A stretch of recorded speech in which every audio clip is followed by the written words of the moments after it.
Hello everyone, and welcome to... I'm having deja vu for some reason. Anyways, happy spooky season from Final Fantasy. While this series is about the sense of action and adventure with how character and story driven their games are, there are times when we'll be thrown off by the events unfolding in front of us that will make us experience an uncomfortable and creepy feeling. In the spirit of Halloween, while last time I did a recap focusing mainly on the moments that in an unexpected ways suddenly turn into horror tropes or similar, this time we will explore the times where certain characters met such a terrible fate that gives you an unsettling feeling, because of the creepy implications, which more often than not doesn't match the overall atmosphere of the game.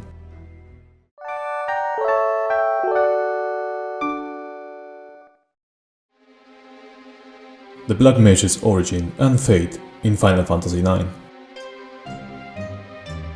If I have to pick one single thing that can identify Final Fantasy IX to anyone, it would be probably the existence of the character Vivi. On the surface, he's first of all really cute, but most importantly, looking like the most traditional Black Mage design from Final Fantasy I and most other Pixel games, similar to being a mascot of the series. And this is very nice and all, but as the game progresses and we discover many other Black Mages, we also learn about the underlying creepiness that exists in its origin and the fate that awaits all of them. It's normal that in a fantasy world, we don't question the origin of the different races, so having one Vivi or fighting one Black Waltz can be a normal thing. The uncomfortable information arises at the village of Dali, where in our attempt to rescue our friend, we reach a secret factory underground, and on it, we notice some ugly looking eggs being created from some machines. And as we follow it, we can see dozens of soulless puppets being carried away through its conveyor belt into boxes and a cargo ship. The imagery by itself is creepy, as these dolls don't show any sign of having a consciousness, but for our discomfort, it's impossible to not notice the similarities between these puppets and our cute companion, and while unspoken, our characters are also aware of this.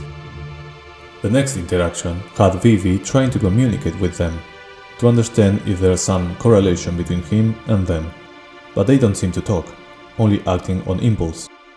Such is the case that when one of the Black Waltz attempts to attack us, the puppets move to defend Vivi as a shield for some reason. Never before a face that is only a void with two eyes expressed such emotions.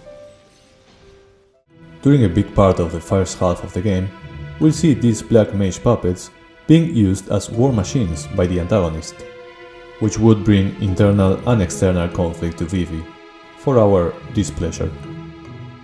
So that's the underlying creepy origin of the Black Mages and the implication of Vivi origins too, but that's one part. Later, we know more about them when arriving to the Black Mage village, a place populated by those ones who became self-aware and desire a life of peace, and instead we learn about the cruel fate that they have. The de facto leader of the village explains to Vivi that many of their friends lately have already begun to stop, as apparently they have a very limited and fixed lifespan, with many of the earliest models already buried at the village cemetery he looks over. The situation feels sadder, as many of them do not understand the concept of death, and question why their friends suddenly stop functioning and are put to rest. And of course, the realization that Vivi will also likely die soon. The Black Mage, who were created purely as soulless puppets for war, just to be cast aside like tools once their job is done, even when they lead a secluded life of peace, now have to face the realization that they'll come to a full stop, with no previous warning.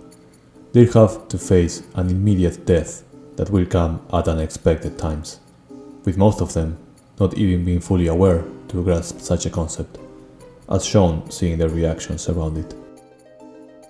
The imminent fear of death will be a reason for Kucha to manipulate them once again, later in the game, as he will trick them into believing there's a way to avoid this, but the only thing that really happens is that they will be used as tools again, not catching a break. The reasoning to follow Kucha at this point is one that can be very relatable. Fear of death is a very human thing after all.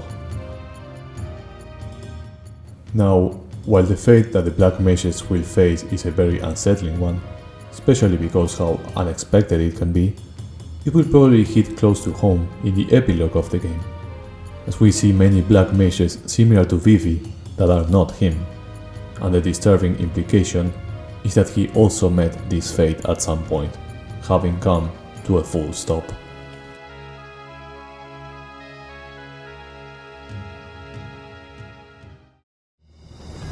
Cid reigns and the Lucy brand in Final Fantasy XIII. The world of Final Fantasy XIII has two important concepts to be aware of. These are the fal'Cie and the Lucy. The fal'Cie act as the godlike entities of the different places, that can be either bestial forms or crystal-powered mechanical beings, taking all manner of shapes and roles depending on their origin.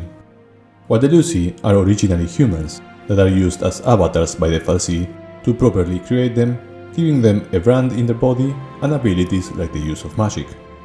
This way they can use humans to exert their will into the world, by granting them a mission they must fulfill, simply called Focus. This means that the Lucy has two options now. They either complete their focus and turn into crystal gaining eternal life, or they fail to complete them and eventually turn into grotesque monsters associated with negative emotions known as Sith. So right from the get-go, this is a game where fate, either fighting it or carrying it, is fundamental to the world and story, and some of these can have some cruel conclusions. The character I believe has a rough time in this game with it, it's Cid Reigns. Cid is introduced as the leader of the Cavalry, a military group from the Sanctum, the central government of the place, but acting more like a rebel group, as its true intention is to subvert the fal'Cie rule by toppling the Sanctum and giving it back to the humans instead. But as our adventure progresses and we attempt to go against the fal'Cie orders of destroying our world known as Cocoon, Cid will show up and reveal he's been part of this scheme, as he was cursed to become a pawn of the fal'Cie too, concealing his Lucy status as he continued to lead the cavalry. While originally he supports Lightning and the rest along this path to destroy Cocoon, he will now defy his own focus, attempting to prevent this by killing us, trying to regain the last bit of humanity after being branded as a Lucy, regaining his original will and half turning into a Sith as the fight happens.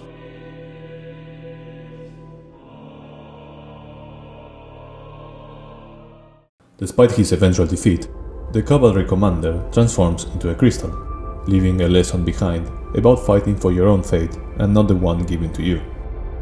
But unluckily for him, trying to regain his own humanity while turning into a monster and defying a fate imposed to him for then to turn into a crystal wasn't enough of a suffering.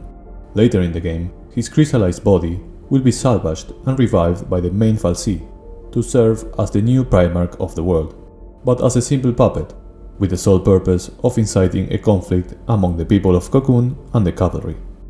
Putting some salt in the wound, as the character that represents the most the idea of giving the humans the ability to create their own fate, is now being used as a simple doll by the fal'Cie to control the fate of the citizens, used to accomplish everything he was against to begin with. The cavalry, of course, won't take this act nicely, starting their invasion to take the place, and while events descend into chaos, Cid's former team arrive to his seat, seeing how he submitted to his fate as a fal'Cie pawn, and at Cid's request, his last moments are shown.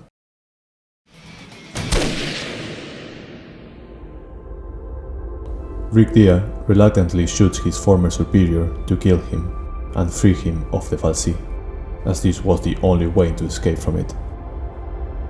While Cid Reigns had to deal with the many unsettling fates that his Lucy brand curse has given to him, the cavalry won't have it any easier, as at the end of the game, if you follow them to the final dungeon, you will see this instead. The fal'Cie turn all of them not only into Lucys, but immediately into the monsters with no consciousness that are the Sith creatures. It's truly a game where you can't escape the many scary fates you can get. The Crystal's Curse of the Bearers in Final Fantasy XVI. The world of Final Fantasy XVI is quite crude, and that can be both because of the world setting itself, like in 13, and also because the individuals and empires that control around the fate of many people. In particular, it's important to know the concept of the people known as bearers, people who can use magic without the need of a crystal, by just manipulating the ether of the environment.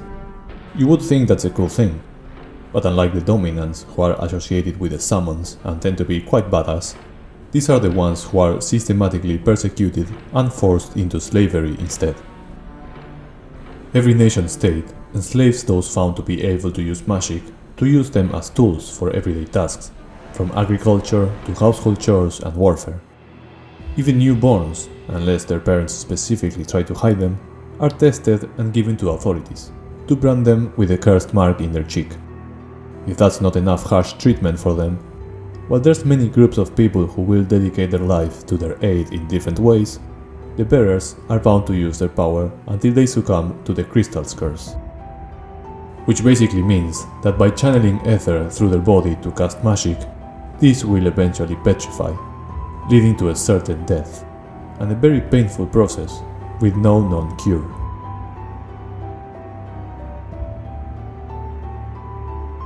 While we can mention many unknown NPCs suffering and succumbing to this curse for the many creepy fates in the game, I want to highlight the case of Theodore, member of a commercial caravan in Dhalmekia. His big sister is Eloise, owner of the caravan, which helps people to transport goods across the desert, and in secret helping different branded to escape to a place where they are treated better. And among many quests, we learn that in the past, she initially helped Theo to escape from their hometown as he is a bearer, not branded as such due to being successfully hidden from detection in his youth. Later in the game, the ether is starting to infect almost the entire world of Palistea, which more notably causes the monsters to have a ferocious form known as Akashic, where the air glows blue and those who breathe it are severely affected, bodies being slightly crystallizing and their sanity eroding. So during the quest that involves the siblings, after Clive is able to defeat the dragon in these ether floods to defend the town, we meet with Theodore, who up until now was defending the place, but we realize it's too late. The density of the ether was too strong for him, bearer or not, turning him slowly into an Akashic version of himself. While he is able to escape the cruel fate of the crystal's curse, the ether is able to infect his body, overwhelming him as he tries to fight it, and starting to lose his own consciousness as he asks Clive to finish him off, not being able to control his actions anymore. To make things worse, Eloise arrives to the place to see this scene unfold, which will prompt Theodore to use the last bit of humanity in him to destroy himself, so he doesn't harm anyone, giving a last farewell to his sister, who made very clear during the quest how much love they have for each other.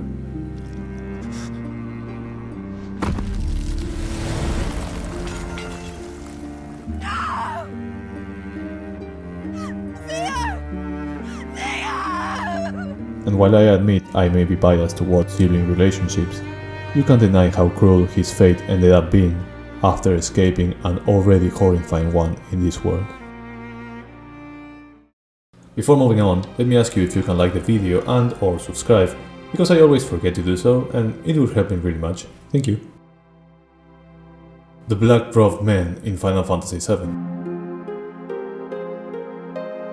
The original Final Fantasy VII is one RPG I consider to have many space horror themes, as shown with the existence of Jenova itself, the events that unfolded in Nibelheim, and the Maconoids created, so it's one of the main aims for Halloween-related videos. In this particular topic, I want to highlight the fate of the NPCs known simply as Robed Men, as Final Fantasy VII Rebirth gave us more content about them. Now, I think it's fair to address something. There are moments in Final Fantasy VII Rebirth where the overabundance and random appearance of these can make them look goofy at times, over the more creepy and mysterious vibe that a limited polygon game can show. But it also gave some names and characters involved with it that we can point out specifically for the Unsettling Fate category, so I talk about it mixing both games to make it coherent to the topic. First of all, this group refers to test subjects used in part of the Jenova project, in which they are injected with Genova cells type S, as the proper name to describe them is Sephiroth copies. In the original game we see them roaming around, especially when visiting Nibelheim, and they have a mysterious aura as there are many implications around them that are not told outright. For example, the first interaction is actually meeting an NPC at Sector 5 slums, where Aerith very wisely will tell Cloud that this guy are sick. He can't articulate any word, and had a weird number tattoo on him. If you visit this place later in the game, you won't find him, and people will say that he left walking funny and muttering the word reunion. This will be one of the features of these mysterious guys, muttering words like Genova or Sephiroth, as the project consists of initially taking the survivors of the Nibelheim incident to inject them with Genova cells by Hojo, to test her ability to recall her scattered cells into one, which he would call the Genova reunion theory, and labeling with a tattoo number on their bodies if successful. This explains the presence of many of them in fake Nibelheim. And if the idea of normal citizens succumbing to the experiments within their bodies to become mindless black cloak beings is not disturbing enough, we can highlight some details that would make it creepier. Like how during the flashback before the incident, one house to visit has a couple of children that interact with Cloud, where the younger brother tries to repeat the words the bigger sisters say, struggling in a cute way. If you visit that same house in present time, on the second floor you'll see two copies, and interacting with them will show you the small one trying to repeat the words said with difficulty, and Cloud reacting to it in a defeated way, implying that these are the same children after being experimented on. If you need another way to understand how unsettling this is, think Nina in Fullmetal Alchemist. While in later games, like the Remake Project, we can focus more on the soldiers that start suffering these symptoms too. This gives another angle, as it's more explicitly said how cellular degradation is something every member of Soldier will go through, which is important as our main character is an ex-member of it. We even get to meet this guy Arsic in Remake, but he will not only be in a black cloak, but also is going to be told he was also a member, which explains why he is around here. This focus will allow us to see characters with specific names and personalities go through this degradation and seeing them fall apart with more detail than the original. Such are the cases of Broden, Roach, and also maybe a certain Cloud Strife. Broden is a Rebirth character. He is the owner of the inn at the town of Kolm, where we first stay at the start. And besides helping us escape once Shinra troops look for us, he'll also have a couple of quests to give us. Doing them, and with some NPC gossip, we learn his health had deteriorated, suffering from headaches and such, and that he was part of Soldier before, so the procedures he underwent while being in there are to blame, advising Cloud about it. The sad part comes way later in the game. While exploring the Nibel region, if you make the Proto-Relic quest, we'll see that among the Sephiroth copies that had begun to roam the landscape, Broden will appear among them, with his skin totally pale, seemingly having lost all of his humanity and only muttering on about reunion, despite Cloud's effort to try to snap him back into reality. Roach is a very charismatic character from Remake Part 1 that will consider Cloud as his rival, caring more about having some duels than any motives or cause behind it, mostly with over-the-top antics.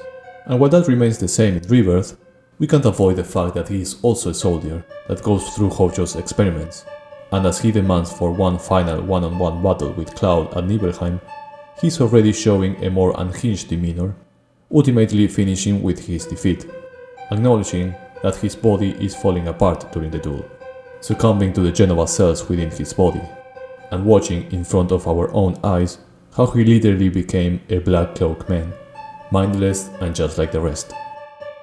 This fate is sadder, not just because how energetic he was before it, but also because we are able to see him being used to find the black materia at the Temple of the Ancients, being used by Shinra and muttering words like "my friend," just like he used to.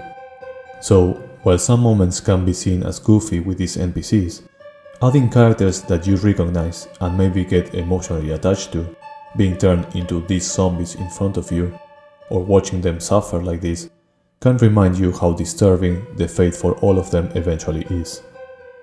And then of course, we have the case of Cloud, who as our protagonist is going to experience firsthand all of this as an spectator, while going through the idea that he is going to fall apart just like the rest. And we can see many instances of that, bigger or smaller, expressing his fear and vulnerability in places like Gongaga and Nibelheim. And hey, he still has to hit rock bottom in part 3, so good luck with that.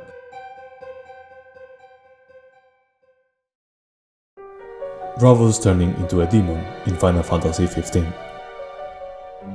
In Final Fantasy XV, things are going to take a turn for the worse after the events in Altissia, with the Empire invading the place to take down Leviathan, and more importantly, the death of Lunafreya.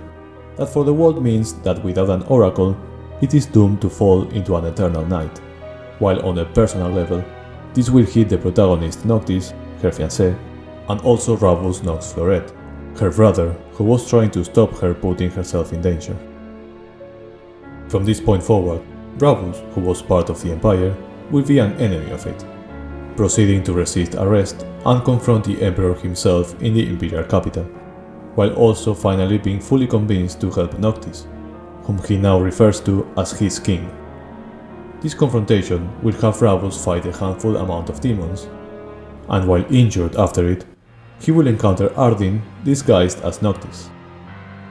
Ravos will attempt to give Regi's glaive to him, but Ardyn instead will slice his arm off and kill him, as he taunts Ravos with the letters written in the past to his sister, leaving his body behind. While playing through this location in the game overrun by demons, you are allowed to see Ravos' corpse surrounded by fallen Magitech soldiers and the sword with his destroyed arm. Once Noctis thanks a fallen Ravos for his role and attempt to help him after everything that happened, you think that's just it, an abrupt end to someone who had to see his most important person sacrifice herself constantly and then straight up murdered, but he's going to have it rougher. At the end of the dungeon, we see that Ardyn revived Ravos as a demon to battle Noctis and his allies. With what little that remains of his humanity, Ravos begs for Noctis and his friends to kill him, as he is completely overwhelmed and taken by the power Ardyn has casted on him. After defeating him, even Gladiolus comments how it was a sorry end for a man with hopes and dreams. In a similar fashion, you can see similarities with Cid Reigns and his half-Sith transformation, but in this case, Ravos is not deciding his own fate or fighting against it, as his dead body has been salvaged into being consumed completely by the demons thanks to Ardyn, not having the option to resist this. The only thing he can do is to wish to be killed by the player and put a stop to him. So not even in death, this poor guy can have it easy. Do I have a soft spot for him and his story because his main inspiration is his love and safety towards his own sister? Maybe, but it's also a pretty gruesome and cruel end for him. The many sad fates in Lightning Returns Final Fantasy XIII. There's so many things that I love from Nova Chrysalia, the world of Lightning Returns. The first thing I can think of is that it's depressing. This is a world frozen in time for the past 500 years, where humans can't grow up, be born, or even die from old age, but they can still die through accidents or murders, etc. The easiest comparison will be with Majora's Mask, but not necessarily because of the time limit aspect of the game. I think the biggest similarity is the fact that the many side quests in this game will have you interact with many NPCs and their conflicts and way to live and react to this fateful world. While in Majora, you'll have many cases of characters dealing with the imminent end after the moon falls down, in Lightning Returns, the characters already went through centuries of a frozen world that will end soon, as the Savior makes her appearance. So you can believe that many of these quests and NPCs will involve some disturbing moment and fate. And while most are depressing, or maybe have a hopeful ending despite the depressive aspect, I want to choose this quest in particular only because of the irony in comparison to all the worlds we are used to. The quest, Get the Girl, will start by seeing a drunk defeated guy called Luckily complaining that his fiancée left him years ago with no warning and before getting married, despite apparently loving each other so much. While Lightning is a little bit suspicious of it, she will start investigating her whereabouts. The first hint is a matching ring, and apparently it was seen owned by a lady who, while pretty, was very old and left a while ago, so apparently got it somehow. Once we update Luckily about it, we'll see a girl trying to comfort and help him to get a grip, but her description matches the one that was seen with the old lady. So after questioning her, she's going to lead us to the Luxerion graveyard to tell us the truth without him listening to it. To the question of why there was an old lady with Luckley's ring that belonged to his fiancée Filiana, the answer is the most straightforward one, is that she was Luckley's fiancée, but something odd had happened to her in this world. While everyone else is frozen in time, she started to age like normal, getting older and weaker out of a sudden after they got engaged, which eventually left to not be a burden to him.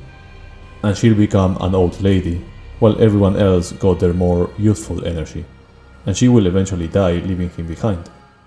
While still loving him, she would remain hidden but asking stories about him so she knew how he was doing, no matter how trivial they were.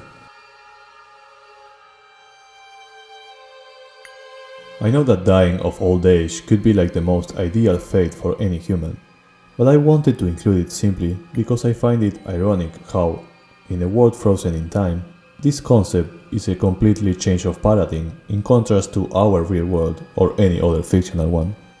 Growing old, this time means that you'll leave behind your loved ones of the same generations as you. Filiana reached a point where she couldn't even walk anymore, and before that, there would be times where Luckley wouldn't recognize her passing by him in the streets.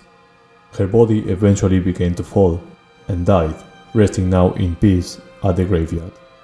It's a fascinating different idea that may contrast with the opposite idea in cases like Nanaki and Vincent in Final Fantasy VII, whose long lifespan or immortality will allow them to outlive the humans like Cloud and Tifa instead. But if that's not enough, we also have quests involving ghosts of young girls who are sacrificed by a cult in the attempt to kill Lightning, a 500-year-old in the body of a young girl mourning the loss of her tutor for hundreds of years to the point of using her acting skills to forcefully cry and remind everyone how to feel, a guy whose family got killed by skeletons at the tombs, a guy who has amnesia for trauma after years of hunting down the murder of his wife and daughter, or heck, a quest involving a small robot losing his human companions. I think is probably the most emotional moment in Final Fantasy history. I really want to make a video about Lightning Returns and how magical this game was for me because of all of this.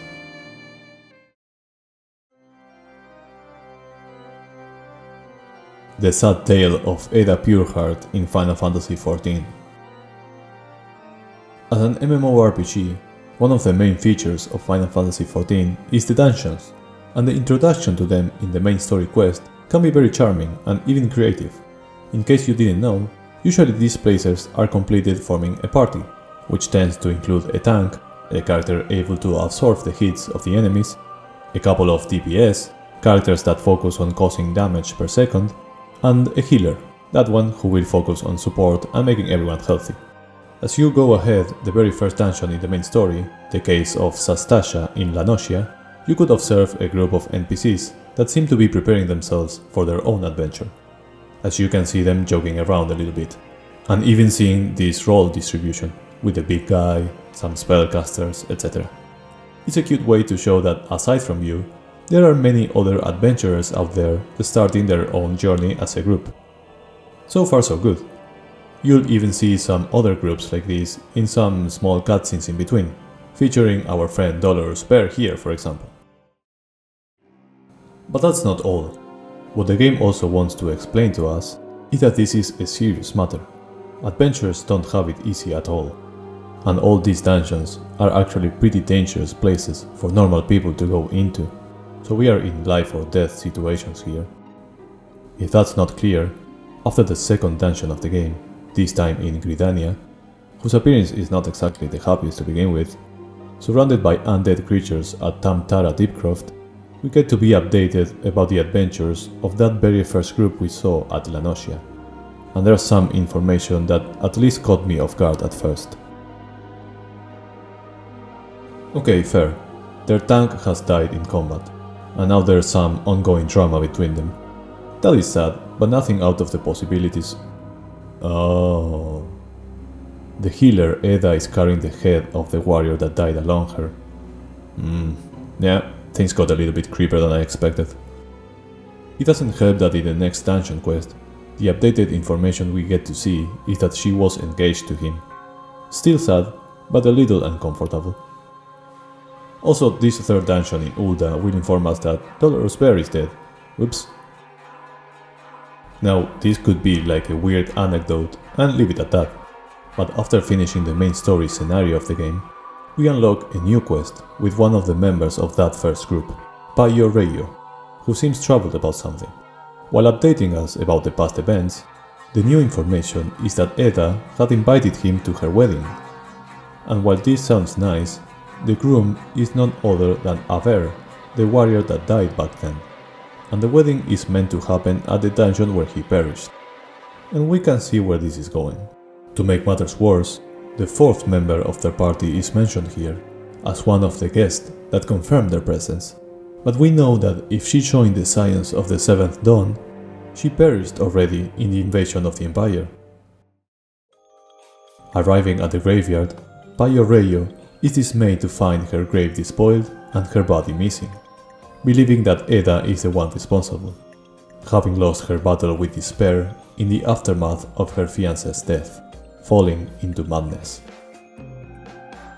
It's up to go once again to Tam Tara Deepcroft and come face to face with Eda. It's good to remember this wasn't exactly the most welcoming of places to begin with, and those altars with torn papers with messages written from Eda to her deceased lover, as if he's alive, are not helping. Among these, we can sort of understand that her plan is to use the body of a strong adventurer as a vessel to revive him in some way. This is typically a nice creepy turn that never fails to show the hardships of moving on and accepting the death of a loved one, which can lead to madness like in this case. So it's not unexpected to see this is the boss of the place.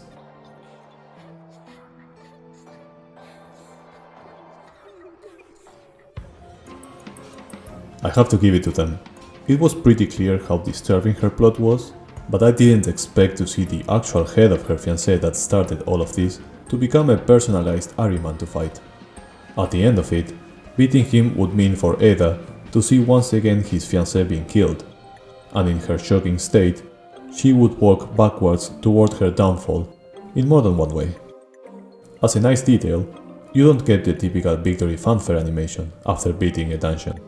Instead, your character will mourn in sign of respect for her. It's a very sad and disturbing fate to see someone slowly descending into a madness you are not able to reach out, after a traumatic and cruel event that happened in the past, despite any hopeful possibility you have to make them change and learn to move forward, like in prior examples. Sometimes, this hopeful ending just can't be reached, and Eda died while caught in her own despair, and I'm sure we are never going to see her again.